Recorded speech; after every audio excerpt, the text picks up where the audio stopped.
A porta da minha casa bateu às 3 da manhã. Quando abri, minha vida mudou para sempre. Era minha irmã gêmea, Júlia, quase irreconhecível, coberta de hematomas e cortes. O marido dela, aquele empresário perfeito aos olhos de todos, escondia um monstro. Foi então que tomei a decisão que mudaria tudo. Troquei de lugar com ela. E o que eu presenciei com meus próprios olhos, ainda hoje me deixa em choque.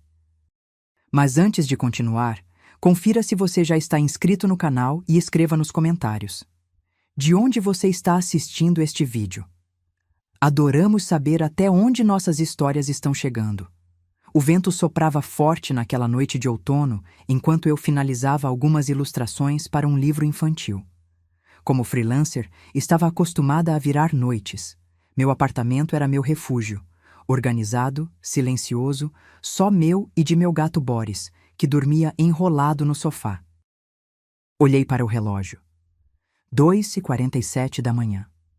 Foi quando a campainha soou, um toque insistente e desesperado que me fez saltar da cadeira. Ninguém me visitava àquela hora. Por um momento considerei ignorar, mas o som não parava. Urgente, frenético. Olhei pelo olho mágico e vi uma figura encurvada, cabelos empapados pela chuva. Abri a porta com cautela e meu coração parou. Ali estava Júlia, minha gêmea idêntica, quase irreconhecível. Um de seus olhos estava completamente fechado, inchado e roxo. Sangue seco marcava um corte no lábio inferior. Ela tremia violentamente, encharcada. Meu Deus, Júlia! Puxei-a para dentro rapidamente, trancando a porta atrás de nós. Ela mal conseguia andar. O que aconteceu? Quem fez isso? Ela caiu no meu sofá, desabando em soluços. Boris acordou assustado e se afastou. Corri para buscar toalhas e um kit de primeiros socorros. Quando voltei, Júlia ainda tremia, abraçando-se como se pudesse se despedaçar a qualquer momento. Foi o Victor, ela finalmente sussurrou, sua voz rouca e quebrada. Senti um calafrio percorrer minha espinha. Victor Mendes, seu marido de 3 anos. Um empresário respeitado, herdeiro de uma fortuna, sempre elegante e educado em público. Eu sempre desconfiei de seu sorriso ensaiado, de sua forma controlada de falar. Algo nos olhos dele nunca me convenceu. Enquanto limpava cuidadosamente o sangue de seu rosto, Júlia contou entre lágrimas como sua vida de aparente luxo era uma prisão. As agressões começaram sutis. Críticas, insultos, pequenos empurrões. Foram escalando até socos, chutes. Naquela noite, ele quase a estrangulou. Por que você nunca me contou, Júlia? Por que não foi embora? Não é tão simples, Laura. Ela estremeceu quando pressionei um algodão embebido em antisséptico em seu corte. Ele controla tudo. Meu celular, meus e-mails, minhas contas bancárias. Tem câmeras pela casa toda. Se saio, ele sabe exatamente onde estou, com quem falei. Bom, podemos ir à polícia agora mesmo, sugeri, sentindo a raiva crescer dentro de mim. Júlia soltou uma risada amarga que terminou em um soluço. A polícia? O pai dele praticamente financia metade do departamento. O comissário janta na nossa casa. Não haveria inquérito, só eu voltando para casa com ele ainda mais furioso. Ela explicou que Victor mudou completamente nos últimos meses, depois que seu avô faleceu. Tornou-se obsessivo, paranoico. Ele esconde algo no escritório dele. Documentos que encontrei por acidente. Quando perguntei sobre eles, ele enlouqueceu. Júlia me contou que o avô de Victor havia deixado uma herança significativa, mas algo naqueles papéis a deixou inquieta. Ela não conseguiu ver detalhes, apenas percebeu o nome dela em alguns documentos antes de Victor surtar. Ele não vai se divorciar de mim, Laura. Disse que estou ligada a ele pela herança, que se tentar fugir, vai me destruir. Dei a ela analgésicos e a ajudei a tomar um banho quente. Emprestei-lhe roupas secas e a instalei no quarto de hóspedes. Em minutos, ela dormiu, exausta, sua respiração ainda entrecortada por pequenos soluços. Voltei para a sala, olhando para as manchas de sangue nas minhas almofadas. Minha mente fervilhava. Como aquele homem podia fazer isso e continuar aparentando ser um cidadão exemplar? Como ninguém percebia? Como eu o não percebi antes? Passei o resto da madrugada pesquisando. Vasculhei tudo sobre Victor Mendes, sua empresa, sua família. Na superfície, tudo parecia impecável. Fotos em eventos beneficentes, reportagens sobre seus negócios bem-sucedidos, entrevistas onde falava sobre ética empresarial. Quando Júlia acordou por volta do meio-dia, seu rosto estava ainda pior, os hematomas escurecendo, o olho completamente fechado. Sentei-me ao lado dela na cama e respirei fundo. Tenho um plano, disse. Vou trocar de lugar com você. Júlia me olhou como se eu tivesse enlouquecido. Do que você está falando? Vou me passar por você. Entrar na casa, descobrir o que Victor está escondendo, reunir provas contra ele. Não! Júlia se sentou abruptamente, estremecendo de dor. Você não faz ideia do que ele é capaz, Laura. Ele vai perceber, ele vai... Somos idênticas, Júlia. Sempre fomos. Lembra como enganávamos nossos professores no colégio? Isso foi há 15 anos. Não é uma brincadeira de adolescente. Victor conhece cada detalhe do meu corpo, meus gestos, minha voz. E você vai me ensinar, me contar tudo, como ele gosta do café, que lado da cama prefere, como você deve se comportar. Preciso entender o que está acontecendo e conseguir provas. É nossa única chance. Discutimos por horas. Finalmente, Júlia cedeu, exausta e sem alternativas. Passamos o restante do dia em uma preparação intensa. Júlia me contou cada minúcia de sua vida com Victor, suas rotinas, os nomes dos empregados, como ela deveria se comportar na presença dele. Nunca o olhe diretamente nos olhos a menos que ele peça. Mantenha a voz baixa. Não questione nada do que ele diz. Cortei meu cabelo para ficar exatamente como o dela. Pratiquei sua assinatura, sua forma de andar, até seu jeito de segurar a xícara de café. Memorizei os códigos de acesso que ela conhecia, os nomes dos seguranças, as regras da casa. Há algo mais, Júlia sussurrou, sem conseguir me encarar. Victor gosta de controlar tudo, inclusive na cama. Se ele quiser... Engoli em seco, entendendo a implicação. Vou lidar com isso quando chegar a hora. Na manhã seguinte, vesti as roupas que Júlia usava quando chegou, agora limpas e secas. Ela me ajudou com a maquiagem, criando artificialmente alguns hematomas mais leves para manter a continuidade, caso Victor esperasse vê-los. Você vai ficar aqui, disse a ela, entregando-lhe um celular pré-pago. Só atenda ligações minhas, não saia por nada. Se eu não entrar em contato em 3 dias, procure este advogado. Entreguei a ela o cartão de um amigo de confiança. Nos abraçamos na porta, ambas tremendo. Eu volto, prometi, com provas suficientes para colocar aquele monstro atrás das grades. Peguei um táxi até um ponto a 2 quadras da mansão de Victor. Ao me aproximar dos enormes portões de ferro, meu coração martelava no peito. Respirei fundo, ajustando minha postura para a ligeira curvatura que Júlia havia desenvolvido, a postura de alguém sempre à espera de um golpe. O segurança me reconheceu imediatamente como Júlia. Seu rosto impassível não demonstrou surpresa ao ver meus ferimentos. Apenas acenou e abriu o portão. Aquilo me gelou. Era tão comum Júlia voltar machucada que ninguém sequer reagia. Caminhei pelo jardim impecável, sentindo-me observada por câmeras invisíveis. A mansão se erguia à minha frente, imponente e fria. Tirei a chave da bolsa com mãos trêmulas e abri a porta principal. O interior era exatamente como Júlia havia descrito. Mármore polido por todos os lados, obras de arte caras, móveis elegantes que pareciam nunca terem sido usados. Uma casa de revista, não um lar. E ali, sentado na sala de estar com um tablet nas mãos, estava Victor Mendes. Alto, impecavelmente vestido mesmo em casa, cabelos escuros penteados para trás, maxilar definido. Ele ergueu os olhos quando entrei e senti um arrepio percorrer minha espinha. Não havia nada em seus olhos, nenhuma emoção, nenhuma centelha, apenas um vazio calculista. Então você decidiu voltar, disse ele, sua voz controlada e fria. Um sorriso sem humor curvou seus lábios. Inteligente da sua parte. Victor levantou-se em um movimento fluido e se aproximou de mim. Instintivamente, dei um passo para trás. Seu sorriso se alargou ao perceber meu medo. Era exatamente a reação que ele esperava. Como está sua caminhada matinal?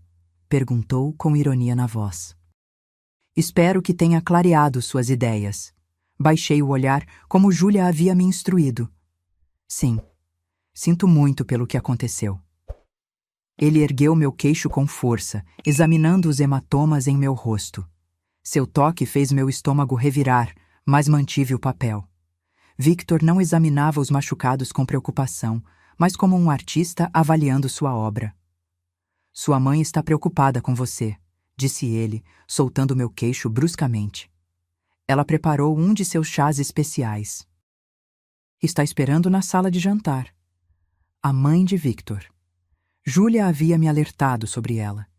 Cecília Mendes era aparentemente uma dama da sociedade, sempre impecável, envolvida em causas beneficentes. Nos bastidores, era tão perigosa quanto o filho. Encontrei-a sentada à enorme mesa de jantar. Uma mulher nos seus 60 anos, cabelos grisalhos perfeitamente tingidos, joias discretas mas obviamente caras. Seu rosto exibia uma expressão de preocupação que não alcançava seus olhos. Querida, finalmente. Estávamos tão preocupados, disse ela com falsa doçura. Aproximou-se, abraçando-me levemente. Sussurrou em meu ouvido. Da próxima vez que fugir, será muito pior. Gelei. A ameaça foi tão casual, tão calmamente pronunciada. Sentei-me à mesa, sentindo minhas pernas tremerem. Cecília empurrou uma xícara fumegante em minha direção. Beba, querida. Ajudará com a ansiedade. Olhei para o líquido âmbar. Júlia havia me alertado. Nunca beber nada oferecido por Cecília. Eram sempre sedativos ou calmantes não prescritos, para mantê-la dócil e confusa. Obrigada, murmurei, levando a xícara aos lábios, mas sem de fato beber. Abaixei-a rapidamente, fingindo uma pontada de dor no lábio cortado. Oh, está quente demais? Cecília perguntou sem real preocupação. Deixe esfriar um pouco. Victor voltou à sala, agora falando ao celular. Negócios, aparentemente. Seu tom era completamente diferente, profissional, educado, até mesmo charmoso. Uma máscara perfeita. Beba seu chá, Júlia, disse ele, tapando o microfone do celular por um momento. Uma ordem, não um pedido. Fingi mais um gole, mantendo os lábios fechados. Victor assentiu, satisfeito, e continuou sua conversa telefônica. Quando ele se afastou, discretamente derramei um pouco do chá na planta ao meu lado. Cada vez que um deles olhava, fingia outro gole. Vá se limpar, ordenou Victor ao terminar a ligação. Temos um jantar com o prefeito hoje à noite. Vista o vestido azul marinho, não o preto. E cubra esses hematomas adequadamente. Subi as escadas, sentindo o olhar deles em minhas costas. A casa era ainda mais opressiva por dentro do que parecia.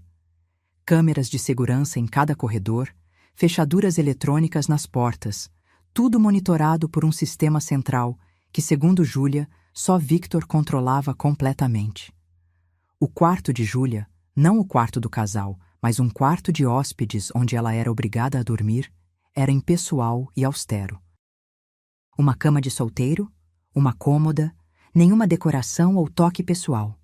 Uma cela com lençóis de alta qualidade. No banheiro, encontrei a maquiagem que Júlia mencionou, especificamente comprada para cobrir hematomas.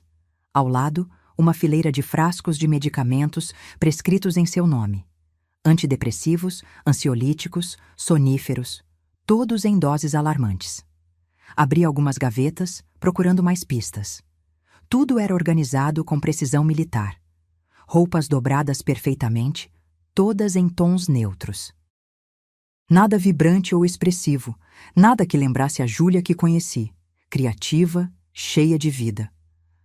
Ouvi passos no corredor e rapidamente fechei as gavetas. A porta se abriu sem aviso. Cecília entrou, trazendo outro copo. Você não terminou seu chá, disse ela, colocando a nova xícara sobre a cômoda. Beba tudo. Victor insiste que você esteja calma para o jantar desta noite. Assenti obedientemente. Sim, senhora. Obrigada. Ela me estudou por um momento, os olhos percorrendo meu rosto, minha postura. Havia algo calculista em seu olhar, como se procurasse falhas. Mantive a cabeça baixa, imitando a submissão que Júlia havia demonstrado. Estou feliz que tenha voltado para casa, querida, disse ela, sua voz melíflua. É onde você pertence, não é? Ao lado de Victor. Ele só quer o melhor para você. Quando ela saiu, tranquei a porta e despejei o chá no vaso sanitário. Precisava manter a mente clara. O jantar com o prefeito seria minha primeira prova real, ter que interagir socialmente como Júlia, sob os olhares vigilantes de Victor e sua mãe. Encontrei o vestido azul marinho mencionado, conservador, de mangas compridas para esconder possíveis marcas nos braços. Usei a maquiagem para cobrir os hematomas. No espelho, a transformação era completa. Eu era Júlia agora. Não a Júlia vibrante que cresceu comigo, mas esta versão apagada e temerosa que Victor havia criado. Às 7, desci as escadas. Victor esperava no hall de entrada, impecável em um terno feito sob medida. Ele me avaliou de cima a baixo, procurando falhas. Aceitável, disse finalmente. Lembre-se das regras para esta noite. Sorria, seja agradável, mas fale apenas quando perguntada diretamente. Nada sobre negócios. No carro, Victor revisou detalhes do jantar. O prefeito Roberto Almeida era seu aliado importante. Estava trazendo um investidor estrangeiro interessado em um novo empreendimento imobiliário. O terreno está praticamente garantido, disse Victor. Apenas alguns ambientalistas irritantes protestando, mas o Roberto está cuidando disso. O restaurante era o mais exclusivo da cidade. Fomos conduzidos a uma sala privativa, onde o prefeito já aguardava com um homem corpulento de terno caro, apresentado como Sr. Kowalski. Victor! O prefeito se levantou sorridente. E a adorável Júlia? Como está, minha querida? Forcei um sorriso tímido. Estou bem, obrigada. Júlia está um pouco indisposta, interveio Victor rapidamente. Uma enxaqueca persistente. O jantar progrediu em uma névoa de sorrisos falsos e palavras cifradas. Aos poucos, comecei a entender que estavam discutindo um empreendimento em uma área de preservação ambiental. O investidor estrangeiro parecia especialmente interessado em como as licenças seriam obtidas tão rapidamente. Os obstáculos foram superados, disse o prefeito com um sorriso cúmplice. A comissão ambiental votará a favor na próxima semana. E quanto aos protestos da comunidade local? Perguntou o Sr. Kowalski. Nada que uma boa cobertura de imprensa não resolva, respondeu Victor, confiante. Tenho alguns jornalistas na folha de pagamento. E se alguns ativistas forem mais insistentes, temos formas de lidar com isso. Foi quando cometi um erro crucial. Mas aquela área não tem uma nascente protegida por lei federal? As palavras escaparam antes que pudesse contê-las. Um silêncio gélido caiu sobre a mesa. Os três homens me encararam e senti Victor enrijecer ao meu lado. Seu sorriso permanecia, mas seus olhos haviam se tornado lâminas de gelo. Júlia está muito interessada em conservação ultimamente, disse ele, rindo forçadamente. Doce, mas são assuntos técnicos demais. Por que não conta ao senhor? Kowalski sobre aquela exposição de arte que visitamos? Seu pé pressionou o meu sob a mesa com força brutal. Um aviso claro. Desculpem, murmurei. Devo ter lido algo sobre isso, em alguma revista. O jantar continuou, mas percebi que algo havia mudado. Victor me observava mais atentamente, seus olhos se estreitando quando achava que eu não estava olhando. O prefeito lançava olhares confusos em minha direção, enquanto o investidor parecia apenas irritado pela interrupção. No caminho de volta, O silêncio no carro de luxo era sufocante. Finalmente, Victor falou, sua voz perigosamente calma. Desde quando você se interessa por legislação ambiental, Júlia?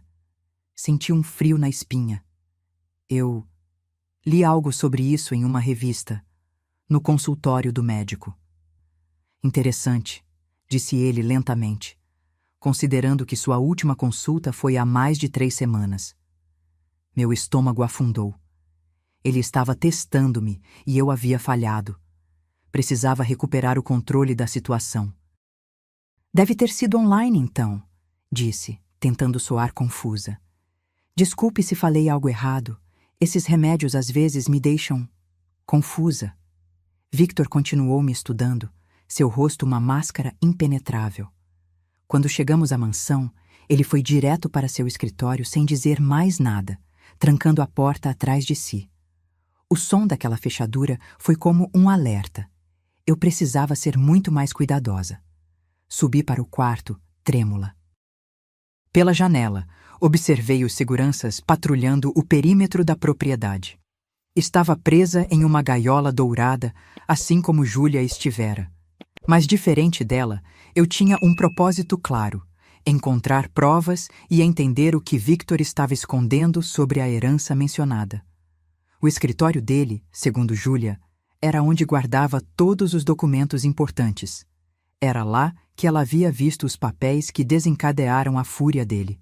Era lá que eu precisava entrar, de alguma forma. Deitei-me na cama estreita, olhando para o teto. Por quanto tempo conseguiria manter esta farsa? Victor já estava desconfiado após apenas um dia. E o que aconteceria quando descobrisse a verdade? Acordei ao amanhecer com o som de passos no corredor.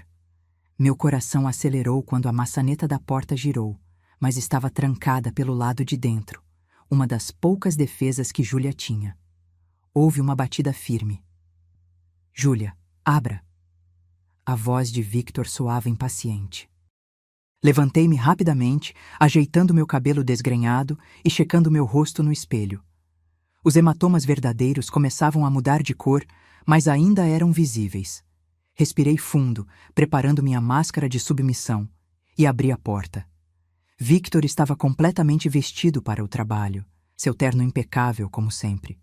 Ele me analisou por um momento. Há comprimidos na mesa de cabeceira. Tome-os. Olhei para onde ele indicava.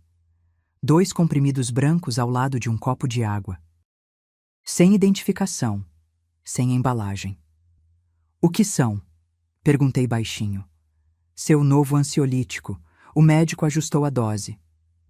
Seu tom não permitia questionamentos. Peguei os comprimidos, fingindo colocá-los na boca, enquanto disfarçadamente os prendia entre meus dedos.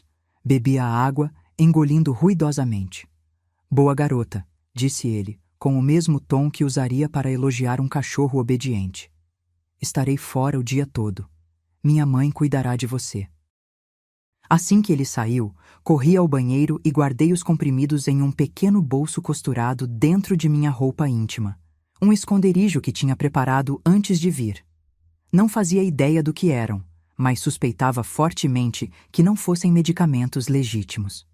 Desci para o café da manhã, onde Cecília já aguardava, elegante como sempre em um conjunto de seda.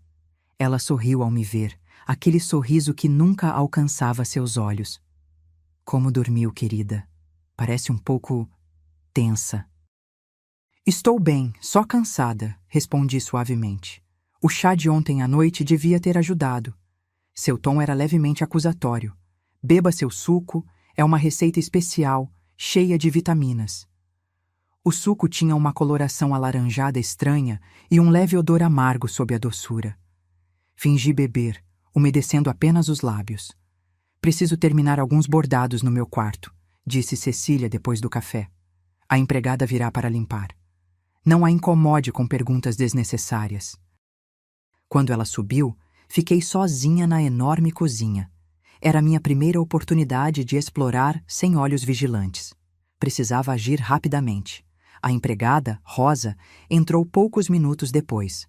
Uma mulher de meia idade com olhos sempre baixos. Júlia havia mencionado que ela trabalhava na casa há anos, mas parecia aterrorizada demais para ajudar. Bom dia, senhora, disse ela formalmente. Bom dia, Rosa, respondi, observando sua reação ao tom mais amigável. Ela pareceu momentaneamente surpresa. Enquanto ela limpava, notei um hematoma parcialmente escondido pela manga de sua blusa. Nossos olhares se cruzaram por um instante e vi algo neles. Reconhecimento, talvez. Ela também era uma vítima naquela casa. Precisa de alguma coisa, senhora? Perguntou, percebendo meu olhar. Na verdade, baixei a voz. Você sabe onde o Sr. Victor guarda a chave do escritório? O pânico atravessou seu rosto. Não sei de nada, senhora. Por favor, não me pergunte essas coisas. Ela saiu rapidamente e percebi que havia cometido um erro. Precisava ser mais cuidadosa. Os funcionários da casa provavelmente relatavam tudo a Victor. Passei a manhã explorando discretamente os cômodos do primeiro andar, sempre atenta a câmeras de segurança. A mansão era imensa, mas estranhamente vazia de vida. Não havia fotos pessoais, álbuns de família, nada que indicasse que pessoas reais viviam ali. No escritório de Cecília, não trancado, ao contrário do de Victor, encontrei álbuns de recortes de jornais e revistas, todos sobre a família Mendes, eventos sociais, inaugurações de projetos, fotos com políticos e celebridades. A imagem pública cuidadosamente construída. Também encontrei uma agenda elegante. Folheando-a rapidamente, notei uma entrada para aquela sexta-feira. Reunião de sucessão, 10 horas, Escritório Almeida. A mesma letra fina e precisa havia escrito ao lado. Documentos médicos. Uma voz atrás de mim me congelou. O que você está fazendo aqui? Cecília estava parada na porta, seu rosto uma máscara de fúria contida. Fechei a agenda rapidamente. Desculpe, eu estava procurando um livro para ler. No meu escritório privado? Sua voz era cortante como gelo. Volte para seu quarto, agora. No caminho para o segundo andar, notei algo que não havia percebido antes.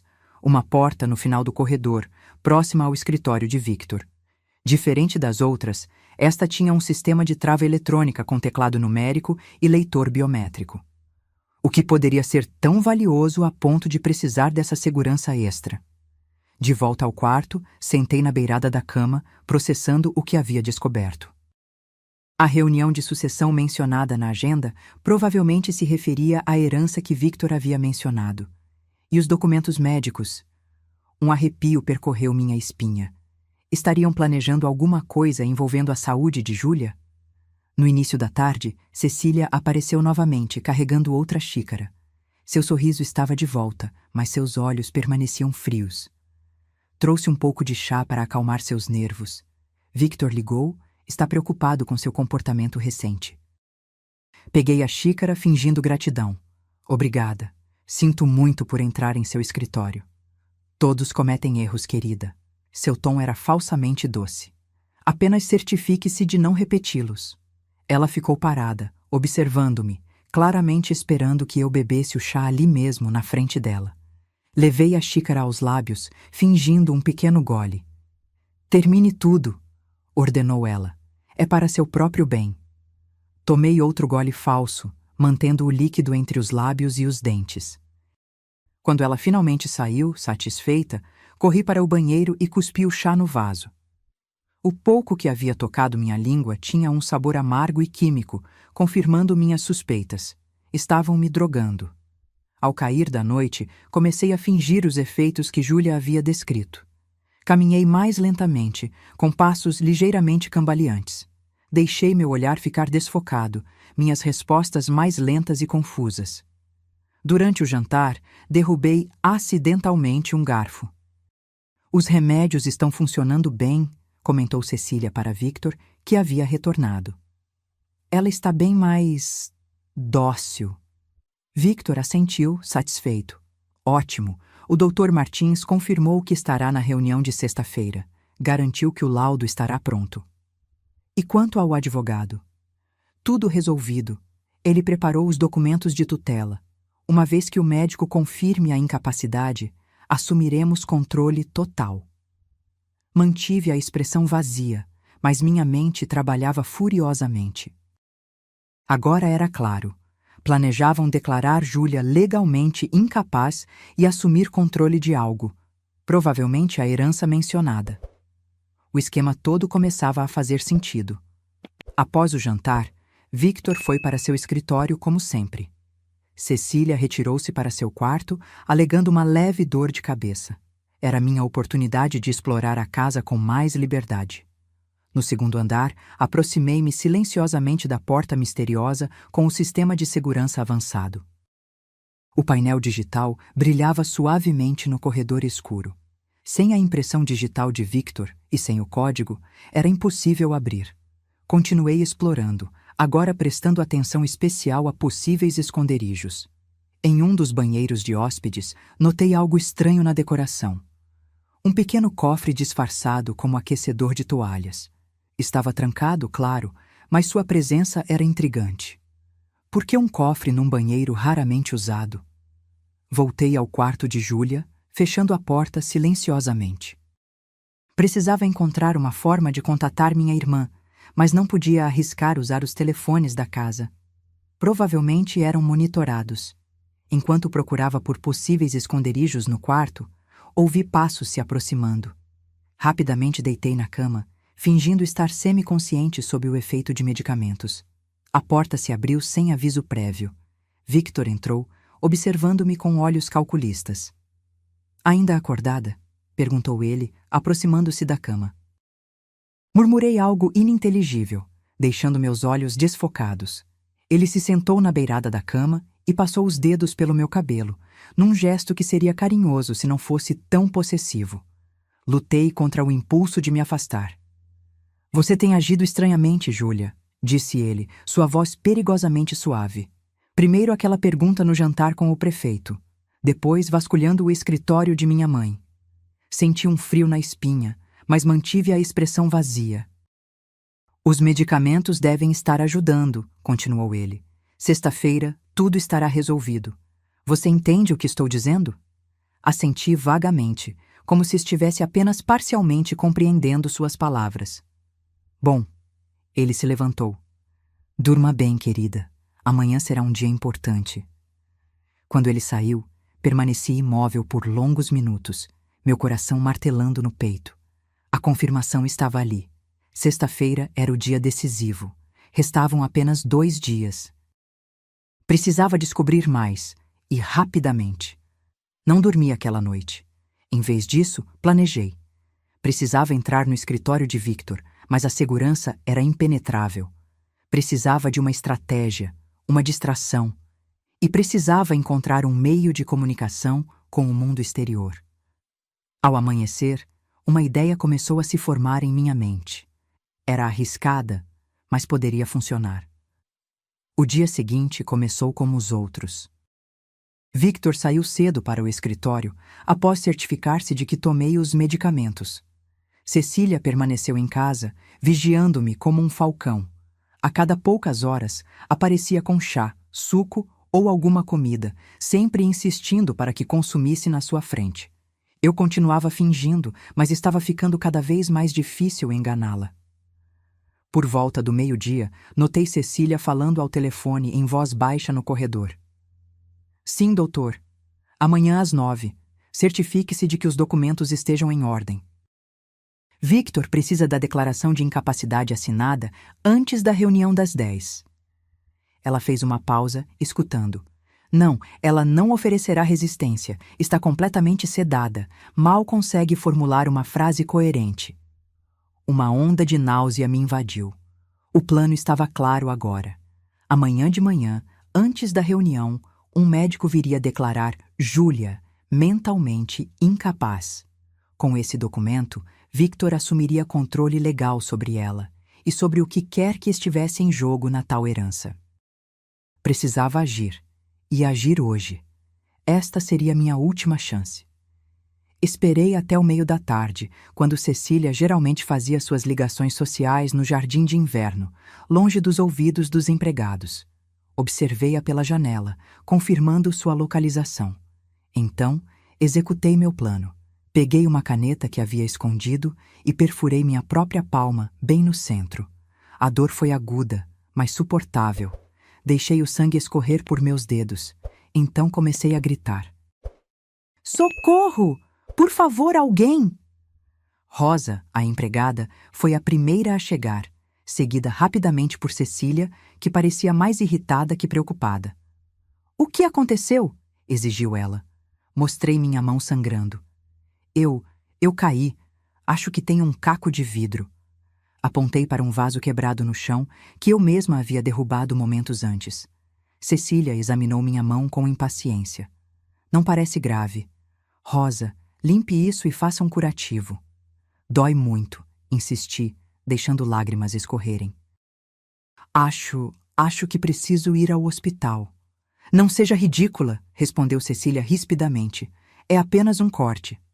Está muito fundo, falei, aumentando meus gemidos de dor. Posso ver o osso. Preciso de pontos. Rosa, que segurava minha mão, pareceu genuinamente preocupada. Senhora, ela pode estar certa. O corte é profundo. Cecília hesitou, claramente contrariada. Por um lado, não queria me deixar sair da casa. Por outro, um ferimento sem tratamento poderia gerar perguntas inconvenientes. Ligarei para Victor, disse finalmente. Ele está em reunião, lembrei, tentando soar confusa e com dor. Disse para não interrompê-lo hoje. Isso era verdade. Júlia havia me contado que Victor tinha uma importante reunião com investidores naquela tarde. Cecília mordeu o lábio, visivelmente contrariada. Muito bem. Rosa irá com você ao pronto-socorro. Estarão de volta em 1 hora, nem 1 minuto a mais, entendido? Assenti, tentando conter meu alívio. Primeira parte do plano. Sucesso. Rosa dirigiu o carro secundário da família, um modelo menos chamativo que a limusine de Victor. No caminho para o hospital, observei seu perfil tenso. Rosa, disse suavemente, sei que você tem medo deles. Eu também tenho. Ela manteve os olhos fixos na estrada, mas seus dedos apertaram o volante. Não sei do que está falando, senhora. Vi os hematomas em seu braço. Eles machucam você também, não é? Um silêncio pesado preencheu o carro. Finalmente, ela murmurou. O que a senhora quer? Preciso de ajuda. Não sou quem você pensa que sou. Ela me olhou rapidamente confusa. Sou Laura, irmã gêmea de Júlia. Trocamos de lugar para que eu pudesse descobrir o que Victor está tramando. Rosa quase perdeu o controle do carro. Isso é loucura. Se eles descobrirem, eles vão declarar Júlia legalmente incapaz amanhã, continuei. Precisamos impedir isso. O semáforo ficou vermelho e o carro parou. Rosa finalmente me olhou diretamente. Você é realmente a irmã? Assenti. Júlia está segura, escondida, mas não por muito tempo, se não conseguirmos provas contra Victor. Rosa permaneceu em silêncio por longos segundos. O que você precisa? Perguntou finalmente, quando o sinal abriu. Um telefone e, se possível, informações sobre o escritório de Victor. Tenho um celular pré-pago escondido no carro, admitiu ela. Para emergências, quanto ao escritório, sei que o código de acesso é a data de nascimento da mãe dele. 1862. Memorizei o número imediatamente. Por que você continua trabalhando lá, Rosa? Ela suspirou. Minha filha está na faculdade. Preciso do dinheiro. E eles ameaçaram minha família quando tentei sair. Chegamos ao hospital. O médico examinou minha mão, confirmando que o corte era profundo, mas não tão grave quanto eu havia dramatizado. 7 pontos depois, estávamos de volta ao carro. Rosa dirigiu para um estacionamento vazio e parou. Tirou um celular simples de um compartimento secreto sob o assento. Seja rápida. Com mãos trêmulas, disquei o número do celular pré-pago que havia dado a Júlia. Alô? A voz dela estava tensa, preocupada. Sou eu, sussurrei. Estou bem. Escute, não temos muito tempo. Rapidamente expliquei a situação. A reunião de amanhã, os planos de Victor, o que havia descoberto até agora. Laura, você precisa sair de lá, implorou Júlia. É perigoso demais. Ainda não. Descobri o código do escritório. Vou entrar esta noite e encontrar as provas. Esteja preparada amanhã. Se não receber notícias minhas até às 9, contate aquele advogado que mencionei e leve tudo à polícia. Por favor, tenha cuidado. A voz de Júlia falhou. Não posso perder você. Não vai, prometo. Desliguei e devolvi o celular à Rosa. Obrigada, disse sinceramente. Se ele descobrir, não vai descobrir, assegurei. E quando tudo isso acabar, vou ajudá-la e sua filha. Prometo. Voltamos à mansão exatamente dentro do prazo estipulado por Cecília. Ela examinou meu curativo com desconfiança, mas pareceu aceitar a história. Para completar minha encenação, continuei agindo como se estivesse sob forte efeito de medicação, tropeçando ocasionalmente, respondendo com lentidão, deixando meu olhar vagar sem foco. O jantar foi tenso. Victor havia retornado e parecia preocupado com algo não relacionado a mim. Falou pouco, verificando constantemente seu celular. Tudo certo para amanhã? Perguntou Cecília durante a sobremesa. Sim, respondeu ele secamente. O advogado confirmou que os documentos estão prontos. O médico chegará às 9. A reunião com o conselho é às 10. E quanto ao outro assunto, aquele inconveniente? Victor lançou um olhar furtivo em minha direção. Resolvido. O problema desaparecerá após a reunião, permanentemente. Um calafrio percorreu minha espinha. O tom sinistro era inequívoco. Não estavam falando apenas de documentos legais, mas de algo muito mais sombrio. Após o jantar, retirei-me para o quarto, alegando dor na mão. Victor assentiu distraidamente, já voltando sua atenção para o laptop. Fechei a porta, mas não tranquei. Seria suspeito. Em vez disso, arrumei a cama para parecer que havia alguém dormindo sob os cobertores. Agora precisava esperar. O plano era simples, porém perigoso. Aguardar até que todos estivessem dormindo, entrar no escritório usando o código que Rosa me dera, encontrar os documentos e, se possível, fugir da mansão antes do amanhecer. As horas se arrastaram. Por volta das 11, ouvi Cecília subir para seu quarto. Victor permaneceu no andar de baixo, provavelmente em seu escritório. À meia-noite, as luzes do corredor diminuíram, parte da rotina noturna da casa. 1 hora depois, ouvi passos subindo a escada. A porta do quarto principal, o de Victor, abriu e fechou. Esperei mais 30 minutos, contando os segundos, garantindo que ele tivesse adormecido. Finalmente, era hora de agir. Abri a porta do quarto silenciosamente e deslizei para o corredor escuro. A casa estava quieta, apenas o ocasional zumbido do sistema de ar-condicionado quebrando o silêncio. Cheguei à porta do escritório de Victor. O painel digital brilhava suavemente. Digitei o código que Rosa havia fornecido. 1800-762. Meu coração quase parou quando o painel ficou vermelho. Código incorreto. Minha mente corria. Talvez Rosa tivesse se enganado, ou pior, me enganado deliberadamente. Tentei novamente, verificando cada dígito cuidadosamente. Vermelho novamente. Foi então que me lembrei. Muitos sistemas exigem uma impressão digital além do código. Olhei ao redor, desesperada.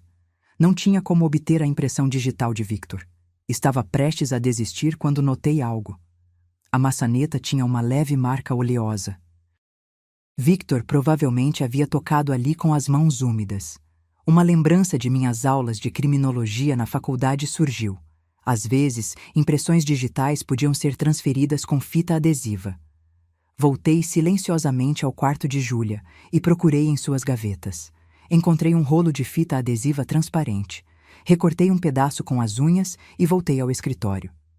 Cuidadosamente, pressionei a fita sobre a marca oleosa na maçaneta, rezando para que funcionasse. Depois, posicionei a fita sobre o leitor de impressão digital e digitei o código novamente. Um bip suave, e o painel ficou verde. A porta destrancou com um clique quase imperceptível. Entrei rapidamente, fechando a porta atrás de mim. O escritório estava na penumbra, apenas a luz da lua entrando pelas janelas parcialmente cobertas por cortinas pesadas. Não ousei acender as luzes principais, poderiam ser notadas pelos seguranças externos. Usei a lanterna fraca do celular que Rosa me emprestara para explorar o ambiente. O escritório era espaçoso e elegante, com prateleiras de livros cobrindo uma parede inteira. A enorme mesa de mogno dominava o centro, com um computador de última geração e pilhas organizadas de documentos. Comecei a examinar os papéis na mesa, cuidando para manter tudo na ordem original. A maioria eram contratos e relatórios da empresa de Victor, nada particularmente incriminador, embora algumas transações parecessem questionáveis. Procurei em todas as gavetas, mas estavam fechadas. Atrás da mesa havia um quadro grande, um retrato imponente do próprio Victor. Algo nele me chamou a atenção. Parecia estar ligeiramente desalinhado em relação à parede. Aproximei-me e toquei a borda do quadro. Moveu-se, revelando um cofre digital embutido na parede. Outro código. Tentei a mesma sequência numérica, sem sucesso. Pensei no que poderia ser importante para Victor. Experimentei a data de nascimento dele. Falha. A data de fundação da empresa. Falha. Por um momento de desespero, tentei a data de nascimento de Júlia, que também era a minha. Para minha surpresa, o cofre abriu com um clique suave. Dentro, encontrei uma pasta vermelha etiquetada como Sucessão Hauser e um envelope pardo. Abri primeiro a pasta, meu coração acelerando a cada página. O que li me deixou gelada. O avô de Victor, Germano Hauser, havia falecido 6 meses antes. Seu testamento era claro. A maior parte da fortuna da família, incluindo o controle majoritário das empresas Hauser, não iria para Victor, seu neto por sangue, mas para Júlia, sua neta por casamento. O documento explicava a razão. Germano havia se decepcionado profundamente com a ganância de Victor e Cecília, e via em Júlia alguém com integridade e compaixão para liderar a empresa de acordo com seus valores. No entanto, o testamento tinha uma cláusula. Se Júlia fosse considerada incapaz por qualquer razão, a administração dos bens passaria para seu cônjuge, Victor. As peças se encaixaram com clareza assustadora. Era por isso que Victor não podia se divorciar de Júlia. Era por isso que precisava declarar-a incapaz, em vez de simplesmente eliminá-la. Ele precisava do controle legal sobre a herança. No envelope pardo, encontrei algo ainda mais perturbador. Fotos de Júlia claramente dopada, parecendo confusa e desorientada. Junto, um laudo médico forjado atestando esquizofrenia paranoide e declarando-a incapaz de tomar decisões. Havia também correspondências entre Victor e o prefeito sobre o empreendimento mencionado no jantar. Um resort de luxo a ser construído em área de preservação ambiental, com evidências claras de propinas e manipulação dos órgãos ambientais.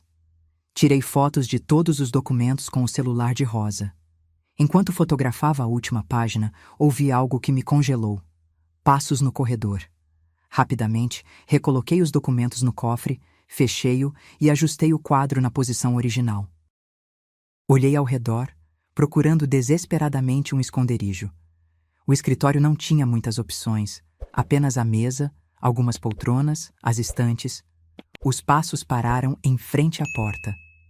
Ouvi o som do teclado sendo pressionado.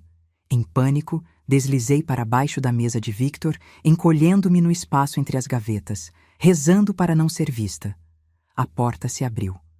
Através da pequena abertura entre o tampo da mesa e o chão, vi sapatos italianos entrando silenciosamente no escritório. Contive a respiração, sentindo meu coração martelar tão forte que temia ser ouvido. Os sapatos elegantes se moveram pelo escritório, parando ocasionalmente. Victor, pois só poderia ser ele, parecia estar verificando se tudo estava em ordem. Os sapatos se aproximaram da mesa. Encolhi-me ainda mais, pressionando-me contra a madeira fria. Victor sentou-se na cadeira, seus pés a centímetros dos meus. Ouvi-o mexer em alguns papéis, depois o leve toque de dedos em um teclado. Sim, está tudo pronto para amanhã, disse ele, aparentemente ao telefone. Sua voz soava diferente à noite, mais fria, mais calculista. O médico chegará às 9, o laudo será assinado e estaremos no escritório de advocacia às 10. Uma pausa enquanto ele escutava. Não há como dar errado. Ela está completamente sedada. Mal reconhece o próprio nome. Um riso baixo e sem humor. A idiota herdou tudo e nem sabe. Deveria ter visto a cara do velho quando mudou o testamento. Achando que estava me punindo. Outra pausa. E quanto à garota problemática do setor ambiental, aquela que está organizando os protestos? Victor perguntou. A resposta do outro lado pareceu satisfazê-lo. Bom, acidentes acontecem todos os dias, não é mesmo? Especialmente em construções. Senti uma onda de náusea. Não estávamos lidando apenas com fraude. Victor estava disposto a machucar ou até matar pessoas para conseguir o que queria. Uma última coisa, continuou ele. Após a reunião, preciso que aquele assunto seja resolvido permanentemente. A irmã gêmea. Não podemos arriscar que ela apareça depois questionando a incapacidade de Júlia. Gelei. Ele sabia sobre mim. Talvez não soubesse que eu estava ali, na casa, mas planejava me eliminar de qualquer forma. Ela mora sozinha, trabalha em casa. Ninguém sentirá sua falta por dias. Victor continuou, sua voz tão casual como se discutisse o clima. Faça parecer um assalto. Estas artistas freelancers vivem em bairros tão perigosos. A ligação terminou. Victor permaneceu sentado por alguns minutos, provavelmente revisando papéis. Então, para meu alívio, levantou-se e saiu do escritório. Ouvi a porta ser trancada. Esperei 10 minutos completos, contando cada segundo antes de sair de meu esconderijo. Minhas pernas estavam dormentes e o medo havia deixado minha boca seca como papel. Precisava sair dali. E rápido. A porta estava trancada pelo lado de fora, sem maçaneta interna. Estava presa no escritório. Olhei ao redor, desesperada. As janelas eram minha única opção, mas estávamos no segundo andar. Aproximei-me e examinei o lado de fora. Havia uma pequena varanda ornamental, não muito larga, mas suficiente para ficar de pé. E, descendo pela lateral da casa, uma treliça coberta de era. Não tinha escolha. Abri a janela silenciosamente e saí para a varanda. O ar noturno era frio e o vento agitava meu cabelo. Olhando para baixo, a distância pareceu subitamente enorme. Nunca fui boa com alturas. Respirei fundo e me agachei, agarrando a borda da varanda. Lentamente, baixei meu corpo até que meus pés encontraram a treliça. A estrutura rangeu levemente sob meu peso, mas parecia firme o suficiente. Comecei a descer, um pé de cada vez, segurando-me nos entrelaçados de madeira. Quando estava a meio caminho, ouvi vozes. Congelei. Um segurança fazia sua ronda, aproximando-se perigosamente. Pressionei-me contra a parede, rezando para não ser vista na escuridão. O segurança parou quase diretamente abaixo de mim. Acendeu um cigarro, a pequena chama iluminando seu rosto por um momento. Parecia estar fazendo uma pausa em sua ronda. Meus braços começavam a doer com o esforço de me manter imóvel. Um pequeno pedaço de treliça quebrou sob minha mão, caindo. Contive a respiração, mas o segurança não pareceu notar o som. Depois do que pareceu uma eternidade, ele finalmente jogou a bituca do cigarro no chão e continuou sua ronda. Esperei até que estivesse fora de vista para continuar minha descida. Quando meus pés finalmente tocaram o chão, minhas pernas quase cederam de alívio. Agora vinha a parte mais difícil: sair da propriedade. Os muros eram altos demais para escalar e os portões eletrônicos eram vigiados 24 horas. Júlia havia mencionado uma possível falha, uma seção do muro nos fundos da propriedade onde algumas pedras estavam soltas devido a uma pequena inundação meses antes. Mantendo-me nas sombras, contornei a casa em direção aos fundos. O jardim era imenso e meticulosamente cuidado, oferecendo poucos lugares para se esconder. Cada vez que ouvia passos ou vozes, agachava-me atrás de arbustos ou estátuas. Finalmente encontrei a seção do muro que Júlia havia descrito. De fato, algumas pedras estavam soltas na base, criando uma abertura estreita. Seria apertado, mas possível. Comecei a remover as pedras, uma a uma, tentando não fazer barulho. Quando a abertura parecia grande o suficiente, deitei-me no chão e comecei a me arrastar por baixo do muro. A terra estava úmida e fria, e senti pedras e galhos arranhando minhas costas. Estava quase conseguindo quando ouvi latidos. Os cachorros de guarda. Tinha me esquecido completamente deles. O som ficava mais alto rapidamente. Em pânico, forcei meu corpo pelo estreito espaço, ignorando a dor dos arranhões e cortes. Consegui passar segundos antes de ouvir os cachorros chegarem ao muro. Do outro lado, estava em um pequeno bosque que separava a propriedade de Victor de uma estrada secundária. Corri o mais rápido que pude, tropeçando nas raízes e pedras, impulsionada pelo puro terror. Quando cheguei à estrada, não havia sinal de táxis ou ônibus àquela hora da madrugada. Continuei correndo, colocando a maior distância possível entre mim e a mansão. Depois de quase 1 quilômetro, avistei um posto de gasolina aberto 24 horas. Entrei, ofegante e desarrumada, surpreendendo o atendente sonolento. "Preciso usar o telefone", implorei. "É uma emergência." O jovem atendente me olhou com desconfiança, notando minha aparência. Roupas rasgadas, cabelo desgrenhado, rosto e mãos arranhados e sujos. "Por favor", insisti. "Sofri um acidente, meu carro saiu da estrada. Preciso chamar ajuda." Relutantemente, ele me deixou usar o telefone atrás do balcão. Disquei o número do celular pré-pago de Júlia, rezando para que ela atendesse àquela hora. "Alô?" A voz dela estava alerta, como se não tivesse dormido. "Sou eu", sussurrei aliviada. "Consegui escapar. Tenho provas. Fotografei tudo. Victor planeja nos eliminar, Júlia. Não só tornar você legalmente incapaz, mas também se livrar de mim." "Meu Deus!" A voz dela falhou. "Onde você está?" Olhei para o atendente, que tentava não demonstrar que estava ouvindo. "Num posto de gasolina na estrada secundária perto da casa dele. Preciso que venha me buscar. Rápido." "Estou a caminho. 20 minutos." Desliguei e agradeci ao atendente. Esperei do lado de fora, escondida parcialmente pelas sombras, atenta a qualquer sinal de perseguição. O céu começava a clarear no horizonte. Logo seria manhã. Júlia chegou em um táxi, pagando rapidamente o motorista. Quando me viu, correu para me abraçar. "Laura, pensei que nunca mais te veria." Abracei-a de volta, finalmente permitindo-me sentir o medo e alívio que havia reprimido. "Temos que agir rápido. A reunião é às 10, mas Victor disse que o médico estará lá às 9 para assinar o laudo de incapacidade." No táxi de volta à cidade, mostrei a Júlia as fotos que havia tirado. O testamento, os laudos médicos forjados, as evidências de suborno e corrupção. "O avô dele deixou tudo para você", expliquei. "Victor e a mãe dele estavam planejando te destruir psicologicamente, te drogar até que realmente parecesse incapaz, e então assumir controle legal da herança." Júlia parecia atordoada. "Por que o avô dele faria isso? Me deixar tudo?" Pelo que entendi nos documentos, ele percebeu a verdadeira natureza de Victor e Cecília. Viu algo em você que eles não tinham: compaixão, integridade.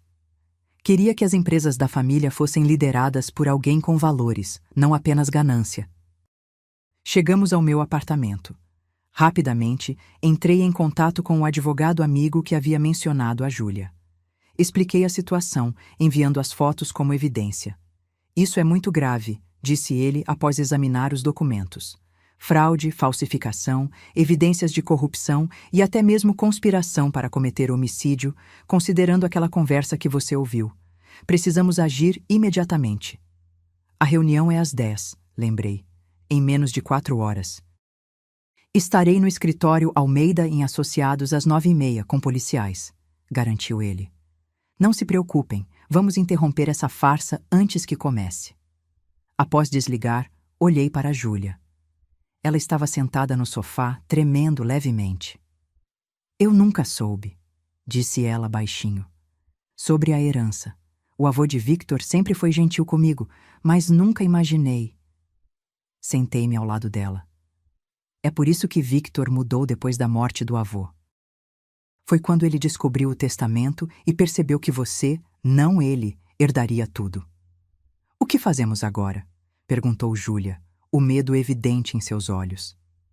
Vamos aparecer naquela reunião, respondi, determinada. Você e eu, juntas. Com a polícia e nosso advogado, é hora de Victor enfrentar as consequências. Nas poucas horas que restavam, tomamos banho, vestimos roupas formais e preparamo-nos mental e emocionalmente para o confronto. Júlia ainda mostrava sinais visíveis dos abusos, o olho parcialmente inchado, cortes cicatrizando. Eu também estava machucada, com arranhões da fuga. Deixe os ferimentos visíveis, sugeriu o advogado quando nos encontrou. É parte da evidência física. Às 9h45, estávamos no elegante prédio comercial onde ficava o escritório de advocacia. 2 detetives nos acompanhavam junto com o nosso advogado. Enquanto subíamos no elevador para o 10º andar, senti meu estômago revirar de nervoso. Em poucos minutos, enfrentaríamos Victor e Cecília. O elevador abriu diretamente na recepção do escritório. A recepcionista arregalou os olhos ao nos ver, especialmente ao perceber 2 mulheres idênticas, ambas com sinais de abuso. Temos uma reunião com o Dr. Almeida, disse nosso advogado com autoridade. É urgente. Antes que ela pudesse responder, uma porta lateral se abriu. Victor saiu, conversando com um homem de terno que presumimos ser o advogado dele. Quando nos viu, seu rosto congelou em uma máscara de choque. Júlia, ele olhou de minha irmã para mim, a compreensão lentamente se formando em seus olhos. O que significa isto? Significa que acabou, Victor, respondi, minha voz firme apesar do medo. Sabemos tudo. Sobre o testamento, sobre seu plano de me declarar incapaz, sobre os subornos ao prefeito. Senhor. Mendes, um dos detetives deu um passo à frente. Temos um mandado para sua prisão sob acusações de fraude, falsificação de documentos, abuso doméstico e conspiração para cometer homicídio. O rosto de Victor transformou-se em pura fúria. Por um momento, pensei que ele fosse atacar. Em vez disso, ele forçou um sorriso confiante. Isso é um absurdo, disse, ajustando a gravata casualmente.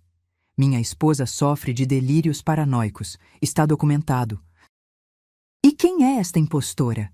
Claramente uma fraude orquestrada para me prejudicar. A porta da sala de reuniões se abriu novamente e Cecília apareceu, ao lado de um homem de meia idade com jaleco e estetoscópio. O médico, presumi. Seus olhos se arregalaram ao ver a cena. Victor, o que está acontecendo aqui? Perguntou Cecília, seu olhar alternando entre Júlia e eu. Parece que sua nora encontrou ajuda, respondeu nosso advogado, avançando com um envelope. E também parece que descobrimos a verdadeira razão por trás da súbita doença mental dela. O advogado de Victor, parecendo confuso, examinou os documentos que nosso advogado entregou. As fotos que eu havia tirado, transcrições da conversa que ouvi no escritório. Victor, precisamos conversar, disse ele finalmente, afastando-se do cliente. O conflito ético estava evidente em seu rosto. Traidores, todos vocês, sibilou Victor. Subitamente virou-se para Júlia, avançando ameaçadoramente. Você nunca vai colocar as mãos na minha empresa.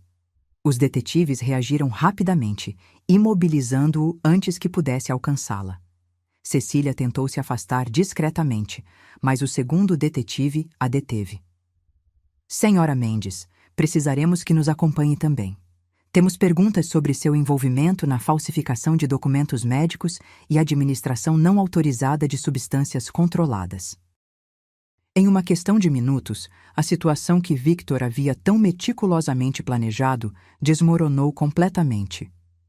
Ele e Cecília foram levados pela polícia, enquanto o médico, pálido e nervoso, confessou imediatamente seu envolvimento em troca de um acordo judicial. No silêncio que se seguiu à tempestade, Júlia e eu nos olhamos, exaustas e aliviadas. Ela tomou minhas mãos nas suas. Você arriscou tudo por mim, disse, lágrimas nos olhos. Como posso agradecer? Não precisa, respondi. Você faria o mesmo por mim. O advogado de Victor, agora claramente desvinculado de seu ex-cliente, aproximou-se de nós. Senhoras, lamento profundamente. Não tinha conhecimento da extensão das ações do Sr. Mendes. Ele parecia genuinamente perturbado. Vocês devem saber que a reunião de hoje era para formalizar o controle dele sobre as empresas Hauser, com base no laudo médico que declararia a Sra. Júlia incapaz. E agora? Perguntou Júlia. Agora, ele suspirou. Temos uma situação interessante. Segundo o testamento do Sr. Germano Hauser, a Sra. Júlia é a herdeira legítima. Sem a declaração de incapacidade, não há impedimentos legais. Nas semanas que se seguiram, nossa vida transformou-se completamente. A imprensa teve um dia de campo com o caso. Manchetes sensacionalistas sobre o empresário que dopou a esposa por herança e gêmea heroína desmascarou o plano diabólico. Por dias, repórteres acamparam em frente ao meu apartamento, tentando conseguir entrevistas exclusivas. Júlia mudou-se temporariamente para meu apartamento. As noites eram difíceis. Frequentemente eu a encontrava acordada às 3 da manhã, tremendo após pesadelos.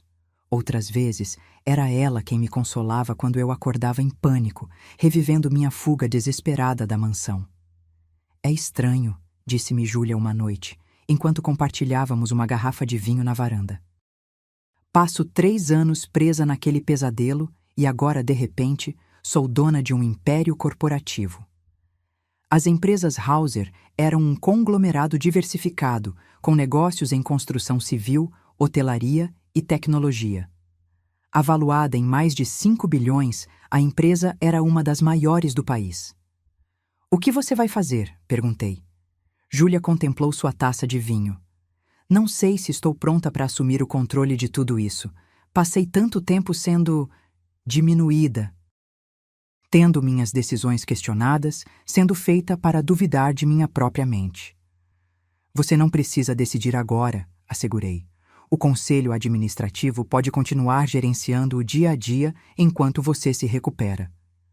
Ela assentiu, pensativa. Sabe o que é irônico? Victor me torturou por causa dessa herança, mas o velho Germano realmente gostava de mim.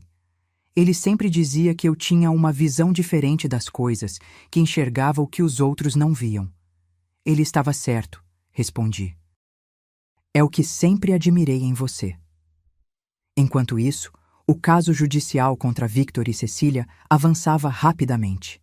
As evidências eram esmagadoras. Além dos documentos que fotografei, Rosa, a empregada, havia corajosamente se apresentado como testemunha, detalhando anos de abuso não só contra Júlia, mas contra várias funcionárias da casa. Mais chocante ainda, a investigação policial descobriu que a morte do próprio Germano Hauser, oficialmente registrada como ataque cardíaco, apresentava circunstâncias suspeitas. Exames toxicológicos retrospectivos encontraram traços de substâncias que poderiam ter causado os sintomas de um infarto. Victor e Cecília permaneceram em prisão preventiva, considerados perigosos e com alto risco de fuga. As imagens de Victor algemado sendo conduzido ao tribunal tornaram-se símbolo de como mesmo os poderosos eventualmente enfrentam as consequências de seus atos. O prefeito Roberto Almeida renunciou ao cargo em meio ao escândalo de corrupção e o projeto do resort em área de preservação foi permanentemente arquivado. Descobrimos que a garota problemática do setor ambiental que Victor planejava silenciar era Mariana Santos, uma jovem bióloga que liderava os protestos contra o empreendimento. Quando a contatamos para alertá-la, ela ficou horrorizada, mas agradecida. Suspeitei que havia algo errado com aquelas licenças, disse Mariana quando nos encontramos. Mas nunca imaginei que chegariam a tanto. Um mês após nossa fuga da mansão, Júlia finalmente sentiu-se pronta para visitar a sede das empresas Hauser. Insistiu que eu a acompanhasse. Não conseguiria fazer isso sozinha, confessou enquanto subíamos no elevador do imponente edifício corporativo. Os executivos estavam claramente nervosos em conhecer a nova proprietária. Anos, sob a liderança de Germano, e depois a breve gestão de Victor, haviam criado uma cultura de medo e hierarquia rígida. Muitos esperavam demissões em massa ou reestruturação radical. Júlia surpreendeu a todos. Em vez de impor autoridade, ela escutou. Passou dias em reuniões, não para dar ordens, mas para entender os negócios, os desafios, as pessoas por trás dos números. Não estou aqui para virar a mesa, disse ela durante sua primeira reunião com o conselho. Estou aqui para aprender e depois decidir o melhor caminho a seguir, juntos. Quanto a mim, voltei gradualmente à minha vida de ilustradora. Meus clientes haviam sido compreensivos com meu desaparecimento temporário, especialmente quando souberam das circunstâncias extraordinárias. Um editor chegou a me propor escrever um livro sobre nossa experiência, oferta que recusei educadamente. Algumas histórias são pessoais demais para serem comercializadas. Numa tarde de domingo, quase 2 meses após tudo acontecer, Júlia apareceu em meu apartamento sem aviso prévio. Tomei uma decisão, anunciou, seus olhos brilhando de uma forma que eu não via há anos. Sobre as empresas. Fiz café enquanto ela desdobrava plantas e projetos sobre minha mesa de desenho. Lembra-se daquela área de preservação que Victor queria destruir? Perguntou animadamente. Comprei os terrenos adjacentes. Para construir? Para preservar, corrigiu ela. Vou transformar tudo em uma reserva particular e quero usar parte dos lucros das empresas para criar uma fundação. Seus olhos brilhavam enquanto explicava sua visão. Uma organização dedicada a ajudar vítimas de violência doméstica, oferecendo não apenas abrigo físico, mas suporte psicológico, jurídico e financeiro para a reconstrução de vidas. Quero que pessoas como Rosa e sua filha tenham uma chance, explicou. E quero que você dirija o departamento criativo da fundação. A proposta me pegou de surpresa. Mas sempre trabalhei sozinha. Exatamente por isso, respondeu Júlia. Você entende a importância da independência, da liberdade. Pode criar materiais que realmente conectem com essas mulheres, que as empoderem em vez de vitimizá-las. Nos meses seguintes, a Fundação Novo Amanhecer tomou forma. O primeiro abrigo foi inaugurado em um bairro tranquilo da cidade. Uma casa espaçosa, acolhedora, com quartos individuais para cada família e espaços comuns cheios de luz natural. Parecia o oposto da mansão fria e impessoal de Victor.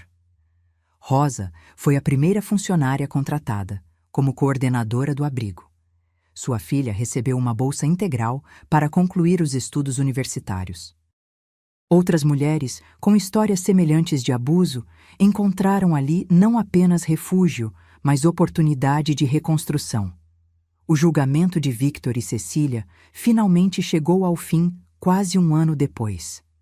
Ambos foram considerados culpados de todas as acusações: abuso doméstico, fraude, falsificação de documentos, administração não autorizada de medicamentos controlados, corrupção e conspiração para homicídio. Victor foi sentenciado a 22 anos de prisão. Cecília, considerada cúmplice, mas não a mentora principal, recebeu 15 anos. O médico que falsificou os laudos pegou 5 anos, além da perda permanente da licença médica. Júlia e eu comparecemos juntas ao último dia do julgamento. Quando a sentença foi lida, Victor olhou em nossa direção. Por um breve momento, vi em seus olhos não arrependimento, mas incredulidade. Ele ainda não conseguia acreditar que havia sido derrotado por 2 mulheres que considerava inferiores e manipuláveis. Como se sente? Perguntei a Júlia enquanto deixávamos o tribunal. Ela refletiu por um momento, observando o céu azul acima. Livre, respondeu finalmente, como se pudesse respirar plenamente pela primeira vez em anos. Caminhamos em silêncio por algum tempo, braços entrelaçados, duas metades do mesmo todo. Obrigada, disse ela subitamente, por arriscar tudo por mim, por acreditar em mim quando eu mal acreditava em mim mesma. Somos irmãs, respondi simplesmente. É o que fazemos. Na semana seguinte, Júlia fez algo surpreendente. Colocou a mansão à venda. Não consigo imaginar nada de bom vindo daquele lugar, explicou. Está impregnado de memórias ruins. O dinheiro da venda, uma soma considerável, foi integralmente doado à fundação. Com ele, construímos mais 2 abrigos em cidades vizinhas, expandindo nossa capacidade de ajudar mulheres em situação semelhante. A fundação se tornou mais do que um projeto de caridade. Tornou-se um símbolo de esperança e transformação. Júlia usou sua nova posição de influência para pressionar por leis mais rigorosas contra a violência doméstica e maior proteção às vítimas. Sua própria história, compartilhada em momentos cuidadosamente escolhidos, deu rosto humano a estatísticas que muitos preferiam ignorar. Numa tarde especialmente significativa, inauguramos uma nova ala na Fundação, um centro de capacitação profissional para mulheres em situação de vulnerabilidade. Júlia cortou a fita simbólica, sua voz firme ao discursar. Há 2 anos eu era prisioneira em minha própria casa. Hoje estou aqui para garantir que nenhuma mulher precise enfrentar esse pesadelo sozinha. O maior poder de um abusador é o isolamento, fazer a vítima acreditar que está sozinha, que ninguém a ajudará, que não há saída. Hoje provamos que isso é uma mentira. Enquanto a plateia aplaudia, observei minha irmã gêmea com admiração. A mulher tímida e quebrada que apareceu em minha porta naquela noite chuvosa havia se transformado em uma força da natureza, determinada, compassiva e incrivelmente forte. Naquela noite, jantamos sozinhas em meu apartamento, comemorando com vinho barato e pizza, um ritual que mantínhamos desde a adolescência. Às vezes me pergunto, disse Júlia pensativamente, o que teria acontecido se eu não tivesse fugido para sua casa naquela noite? Estremeci ao considerar as possibilidades. Prefiro não pensar nisso. Ela assentiu, compreensiva. Sabe o que aprendi em todo esse processo? Que às vezes a maior coragem não está em suportar o sofrimento, mas em admitir que precisa de ajuda. E que às vezes, completei, a maior força está em confiar que alguém estará lá quando você pedir essa ajuda. Nossos olhares se encontraram, idênticos em aparência, complementares em essência. 2 faces do mesmo espelho, refletindo não apenas uma à outra, mas uma nova realidade que havíamos construído juntas das cinzas de uma quase tragédia. 2 anos se passaram desde aquela noite fatídica em que Júlia apareceu em minha porta. Nossa vida encontrou um novo ritmo, diferente de tudo que poderíamos ter imaginado antes. A Fundação Novo Amanhecer cresceu exponencialmente, ganhando reconhecimento nacional. O que começou como um único abrigo transformou-se em uma rede de apoio com presença em 5 cidades, oferecendo desde moradia emergencial até programas de reinserção profissional e apoio psicológico contínuo. Júlia assumiu definitivamente a liderança das empresas Hauser, mas com uma abordagem revolucionária. Implementou um dos programas de responsabilidade social mais ambiciosos do país, destinando 15% dos lucros anuais a projetos sociais e ambientais. Seu foco em transparência e ética nos negócios inicialmente assustou acionistas conservadores, mas logo os resultados falaram por si, não apenas em impacto social, mas em sustentabilidade financeira a longo prazo. Quanto a mim, encontrei meu lugar dirigindo o departamento criativo da Fundação. Minhas ilustrações agora contavam histórias de superação e esperança, em cartilhas educativas, livros infantis e campanhas de conscientização. Era um trabalho mais significativo do que qualquer coisa que já havia feito. Em uma tarde de outono, semelhante àquela em que tudo começou, recebi uma ligação inesperada. Senhorita Alves, aqui é do Centro de Detenção Estadual. Cecília Mendes solicitou uma visita sua. Fiquei em choque. Em 2 anos, não tínhamos tido qualquer contato com Victor ou Cecília. Por que ela queria me ver agora? Consultei Júlia, que parecia igualmente perplexa. Você não deve nada a ela, ressaltou minha irmã. Não precisa ir. Eu sei, respondi, mas estou curiosa. O que ela poderia querer depois de todo este tempo? Após dias de reflexão, decidi ir. Júlia ofereceu-se para me acompanhar, mas senti que precisava fazer isso sozinha. O centro de detenção era um lugar opressivo. Concreto cinza, janelas pequenas, ar pesado de confinamento. Fui conduzida a uma sala de visitas onde Cecília já esperava. A transformação era chocante. A elegante socialite havia desaparecido.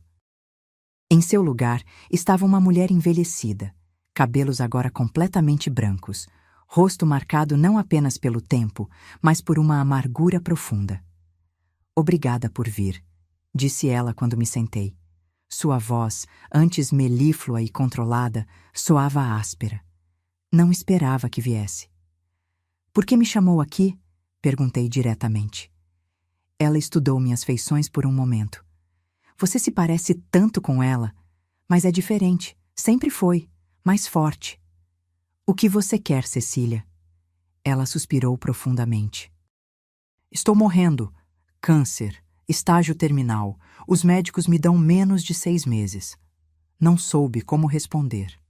Parte de mim queria sentir compaixão.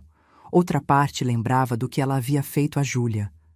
Lamento ouvir isso, disse finalmente, optando pela civilidade. Não vim buscar simpatia, respondeu ela, um lampejo de seu antigo orgulho surgindo brevemente. Vim porque há coisas que você e sua irmã devem saber. Verdades que nunca vieram à tona no julgamento. Endireitei-me na cadeira, subitamente alerta. Que tipo de verdades? Sobre Germano, sobre o verdadeiro motivo de tudo isso.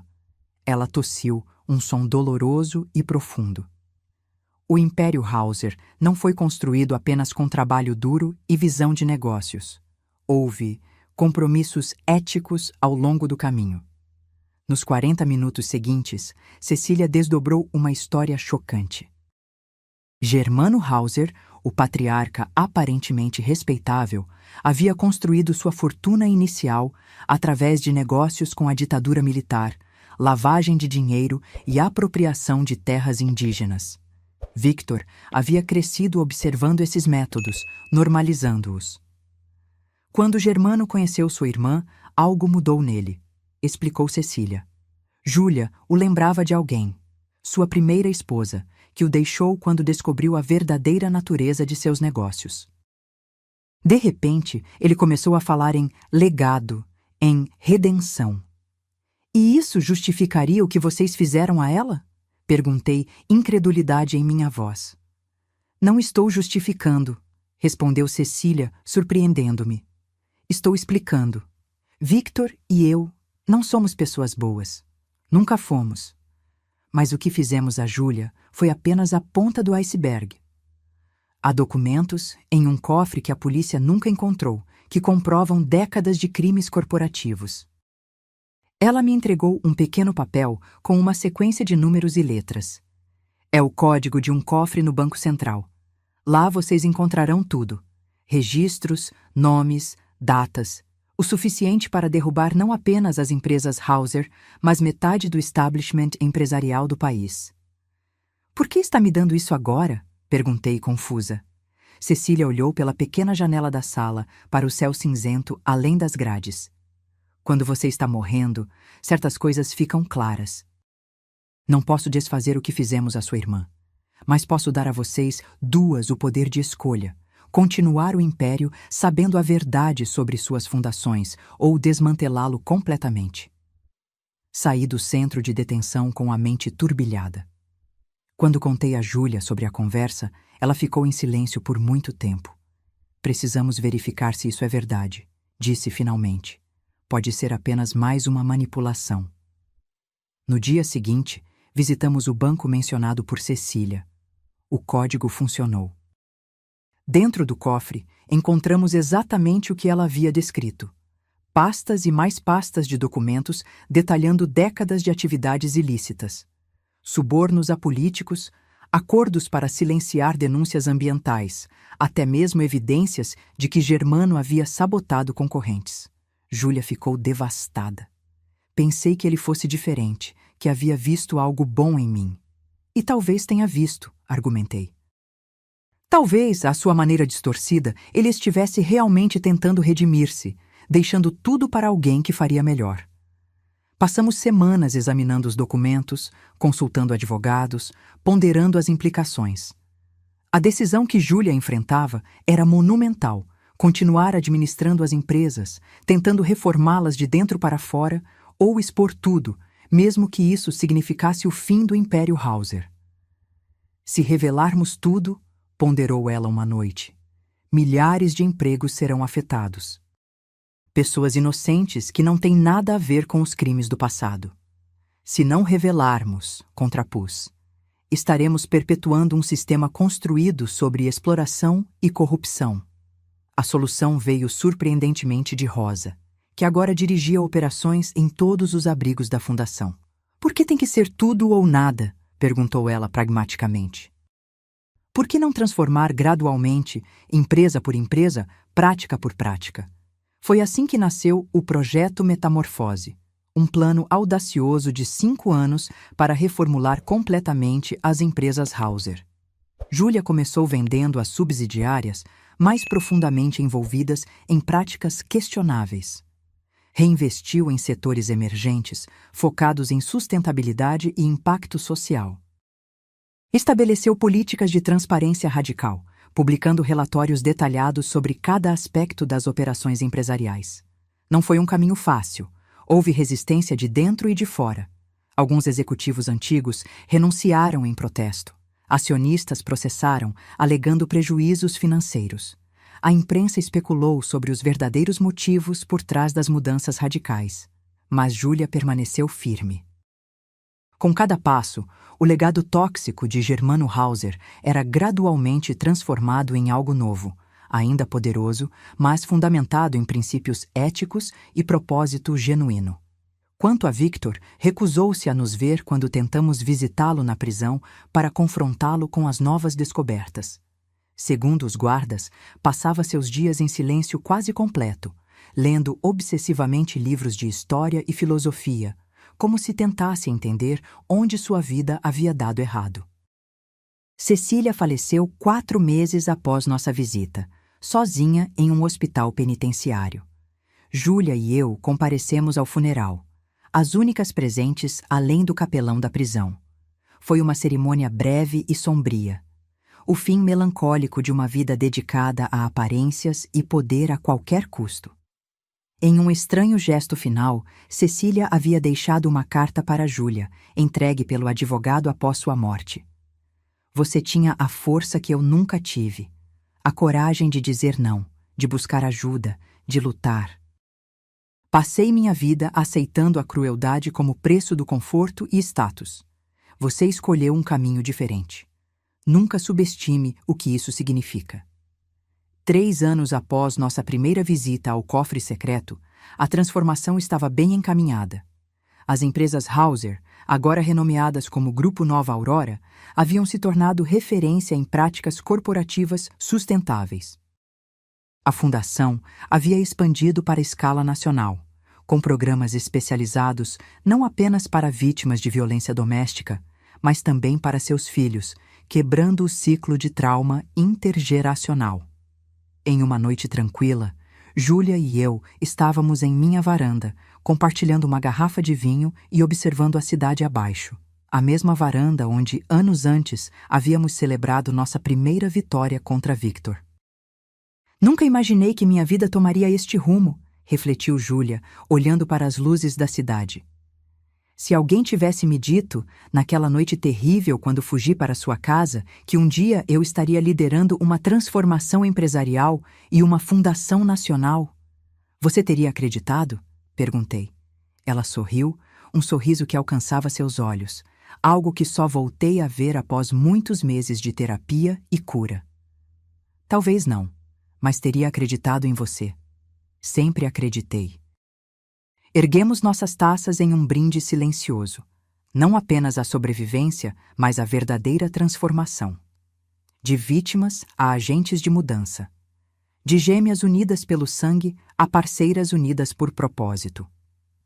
Às vezes me pergunto, disse Júlia pensativamente, se não foi por isso que nascemos idênticas.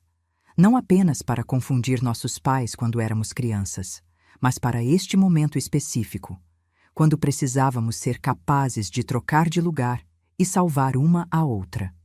Talvez, concordei. Ou talvez seja apenas o que irmãs fazem, estar lá quando mais se precisa, mesmo que isso signifique entrar na toca do lobo. O sol começava a se pôr, pintando o céu em tons de laranja e roxo. Abaixo, a cidade continuava seu ritmo frenético. Em algum lugar naquela paisagem urbana, outras mulheres enfrentavam seus próprios monstros, algumas em silêncio desesperado, outras finalmente encontrando coragem para buscar ajuda. Para elas, a Fundação Novo Amanhecer mantinha suas portas sempre abertas. Um farol de esperança construído a partir de uma das histórias mais sombrias que poderíamos imaginar. Prova viva de que, mesmo nas circunstâncias mais terríveis, a coragem de uma pessoa pode desencadear ondas de transformação. Júlia e eu sabíamos melhor do que ninguém. Às vezes, o primeiro passo para mudar o mundo é simplesmente abrir a porta quando alguém bate no meio da noite pedindo ajuda. 5 anos se passaram desde aquela noite chuvosa. 5 anos de reconstrução, transformação e, finalmente, prosperidade. Não apenas financeira, mas emocional e espiritual. A Fundação Novo Amanhecer tornou-se um modelo nacional, replicado em várias cidades. O que começou como um refúgio para mulheres em situação de violência evoluiu para um ecossistema completo de apoio e empoderamento, desde moradia emergencial até programas de educação financeira, cooperativas de trabalho e incubadoras de pequenos negócios. O Grupo Nova Aurora, sob a liderança de Júlia, completou sua metamorfose. As empresas restantes foram completamente reestruturadas, com práticas transparentes e foco em impacto social positivo.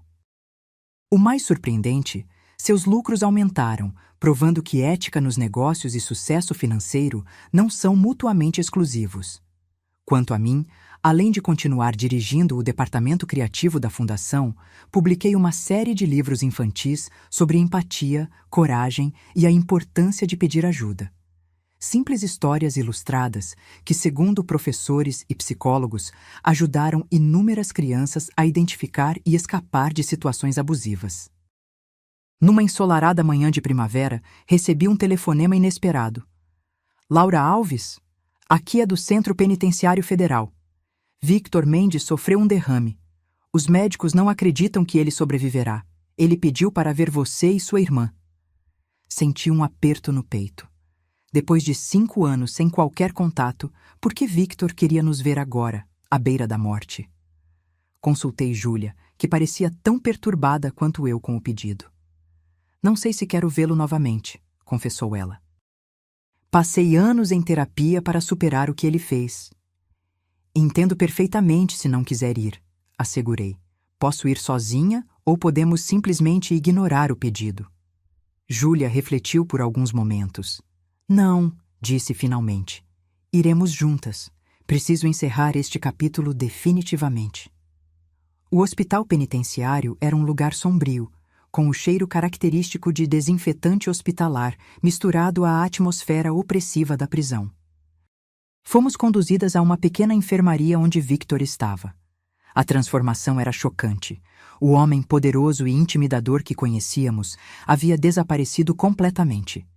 Em seu lugar, uma figura frágil e diminuída, parcialmente paralisada, conectada a tubos e monitores. Seu cabelo, antes perfeitamente penteado, estava ralo e completamente branco. Seus olhos, porém, mantinham aquela intensidade perturbadora. Quando nos viu, uma lágrima solitária escorreu por seu rosto parcialmente paralisado. Vocês vieram, sussurrou com dificuldade. Júlia e eu permanecemos em pé ao lado da cama, sem saber exatamente como reagir. Não havia raiva em nós, apenas uma estranha mistura de pena e desconforto. Por que queria nos ver, Victor? Perguntou Júlia diretamente. Ele fechou os olhos por um momento, como se reunisse forças. Para ver, com meus próprios olhos. Ver o quê? Indaguei. O que vocês construíram sobre as ruínas do que eu destruí. Cada palavra parecia custar-lhe um esforço imenso. Para entender por quê. Por que o quê? Perguntou Júlia gentilmente, sua compaixão me surpreendendo. Porque eu falhei. Porque vocês venceram. Sua mão trêmula moveu-se ligeiramente na direção de Júlia, sem realmente alcançá-la. Li sobre a fundação, as empresas, transformadas, meus erros, convertidos em algo bom. Júlia e eu trocamos olhares. Não era bem o que esperávamos, não uma confissão, nem um pedido de perdão, mas algo mais complexo, uma busca por compreensão. Você não entende, Victor, respondeu Júlia finalmente. Você falhou porque construiu sua vida sobre mentiras e medo. Nós vencemos porque escolhemos verdade e conexão. Victor fechou os olhos novamente, como se absorvesse as palavras dolorosas. Meu pai me ensinou que poder era tudo, que fraqueza era imperdoável. E agora? Perguntei. O que você aprendeu nestes 5 anos? Que poder, sem propósito, é vazio. Um monitor ao lado da cama apitou, indicando alteração em seus sinais vitais. Que isolamento! É a verdadeira prisão. Uma enfermeira entrou, verificando os monitores com expressão preocupada. Precisamos encerrar a visita, informou. Ele precisa descansar. Victor fez um último esforço para falar. Júlia, Laura, não vim buscar perdão. Vim agradecer. Agradecer? Repetimos em uníssono perplexas. Por mostrarem outro caminho, mesmo que tarde demais para mim. Saímos da enfermaria em silêncio, processando o encontro inesperado. No estacionamento do hospital, Júlia finalmente falou. Nunca pensei que sentiria pena dele. Nem eu, confessei. É estranho ver alguém tão poderoso reduzido a isso. Não é apenas a condição física, observou Júlia. É o vazio. Toda aquela ambição, manipulação, crueldade. Para quê? Para terminar sozinho, sem ninguém que realmente se importe. Victor faleceu 3 dias depois. Não comparecemos ao funeral. Havia limites para nossa compaixão e precisávamos respeitar nossas próprias fronteiras emocionais. Em vez disso, naquela tarde, fizemos algo simbólico. Plantamos uma árvore no jardim do primeiro abrigo da fundação. Não em memória de Victor, mas como símbolo de transformação, de como mesmo das experiências mais sombrias podem surgir frutos de esperança. A notícia da morte de Victor mal foi notada pela imprensa. Seu nome, antes sinônimo de poder e influência, havia se tornado uma nota de rodapé na história maior do império que Júlia agora liderava com uma visão completamente diferente. Alguns meses após a morte de Victor, fui surpreendida por uma visita inesperada à fundação. Uma mulher de cerca de 60 anos, elegantemente vestida, pediu para falar comigo especificamente. Meu nome é Helena Hauser, apresentou-se. Sou prima de Germano. Voltei recentemente ao país depois de décadas no exterior. Helena explicou que havia cortado relações com a família quando jovem, precisamente por não suportar os métodos de negócios questionáveis. Acompanhara à distância a queda de Victor e a transformação liderada por Júlia. Vim porque tenho algo que pertenceu a Germano, disse ela, entregando-me um envelope amarelado. Ele me enviou pouco antes de morrer, com instruções para guardá-lo. Dentro do envelope, encontrei uma carta escrita à mão e um pendrive antigo. A carta era endereçada a Júlia, minha querida neta por escolha, não por sangue. Se você está lendo isto, significa que falhei em corrigir pessoalmente os erros de uma vida. Construí um império com métodos que hoje me envergonham. Vi em você a chance de redenção que meu próprio filho e neto rejeitaram. No pendrive, encontrará a verdade completa sobre cada erro, cada compromisso ético, cada decisão questionável. Não para justificar, mas para que você possa verdadeiramente transformar, não apenas herdar. Confio em sua integridade mais do que jamais confiei na minha própria. O pendrive continha registros meticulosos, similares aos documentos que Cecília havia revelado, mas mais detalhados, incluindo reflexões pessoais de Germano sobre cada decisão. Ele sabia que Victor tentaria algo, explicou Helena. Por isso deixou tantas proteções no testamento e enviou-me esta salvaguarda. Esta revelação final preencheu as lacunas que ainda restavam em nossa compreensão da história. Germano não era um santo que repentinamente viu a luz. Era um homem complexo, consciente de seus erros, buscando uma forma de redenção através de Júlia. O que faremos com isto? Perguntou Júlia depois que compartilhei tudo com ela. Revelar ao público? Acho que já estamos fazendo o que deve ser feito, respondi. Transformando as empresas, reparando danos passados, criando um legado diferente. Júlia concordou. Decidimos manter os registros como lembrete privado, enquanto continuávamos o trabalho de transformação. Os anos seguintes foram de consolidação e expansão.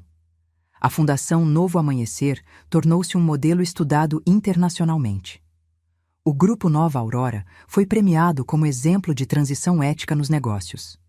Rosa, nossa primeira aliada, agora coordenava um programa nacional de treinamento para profissionais que trabalhavam com vítimas de violência. Sua filha formou-se com honras e juntou-se à equipe jurídica da Fundação, especializando-se em direitos das mulheres. Em um evento para celebrar o 5º aniversário da Fundação, Júlia e eu compartilhamos o palco para um discurso conjunto. Olhando para a plateia, sobreviventes, funcionários, apoiadores, autoridades, senti uma onda de emoção ao perceber a magnitude do que havíamos construído a partir de nossa dor. Há 10 anos, começou Júlia, sua voz clara e confiante, eu era uma prisioneira em minha própria casa, acreditando que não havia saída, que meu valor era definido por meu opressor, que estava sozinha. E há 10 anos, continuei, aprendi que às vezes o ato mais corajoso não é enfrentar seus próprios demônios, mas ajudar alguém a enfrentar os dela. Júlia sorriu, tomando minha mão. Aprendemos juntas que sobrevivência é apenas o começo, que após sobreviver, podemos curar. Após curar, podemos prosperar, e após prosperar, podemos transformar. A plateia aplaudiu, muitos com lágrimas nos olhos, pessoas que conheciam intimamente a jornada da vitimização à reconstrução.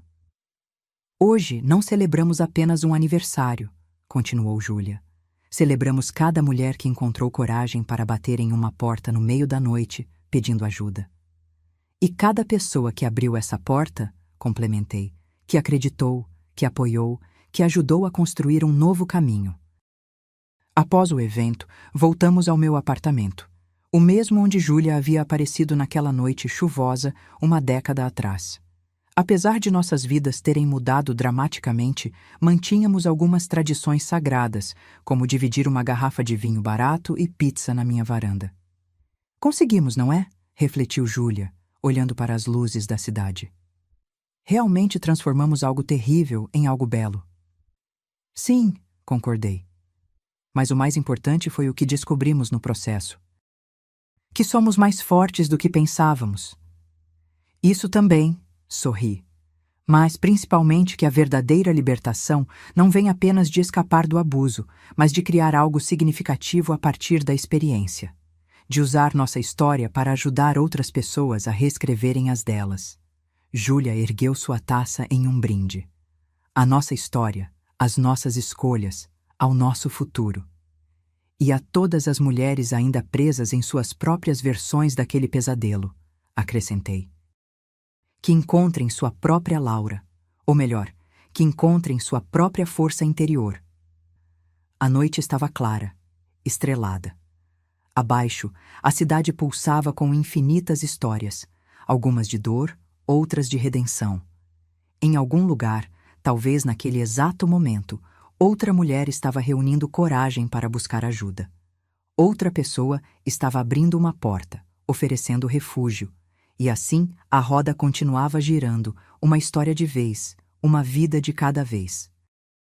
A transformação raramente vinha em gestos grandiosos, mas em pequenos atos de coragem. A coragem de pedir ajuda, a coragem de oferecer ajuda, a coragem de acreditar que outro mundo é possível. Júlia e eu sabíamos isso melhor do que ninguém. Nossa jornada havia começado com uma decisão impulsiva e desesperada de trocar de lugar, mas evoluíra para algo muito maior. Não apenas trocar identidades, mas transformar identidades. De vítimas a sobreviventes, de sobreviventes a líderes. De líderes a catalisadoras de mudança.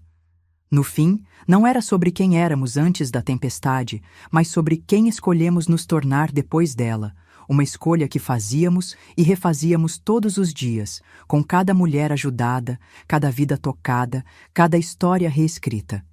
E naquele momento tranquilo, sob o céu estrelado, com minha irmã gêmea ao meu lado, soube que havíamos escolhido bem. Gostou da história? Então se inscreva e deixe seu comentário. Isso me ajuda a continuar trazendo mais histórias incríveis.